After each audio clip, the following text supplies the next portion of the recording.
முகம் பார்க்க நானும் முடியாமல் நீயும் திரை போட்டு உன்னை மறைத்தாலே பாவம்.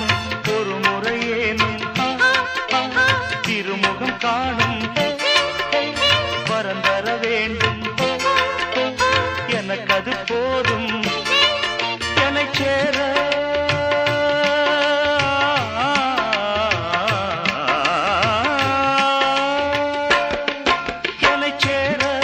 எதிர்பார்த்து முன்னம் 7 ஜென்மம் ஏங்கினேன். வாவெண்ணிலா உன்னைத்தானே வானம்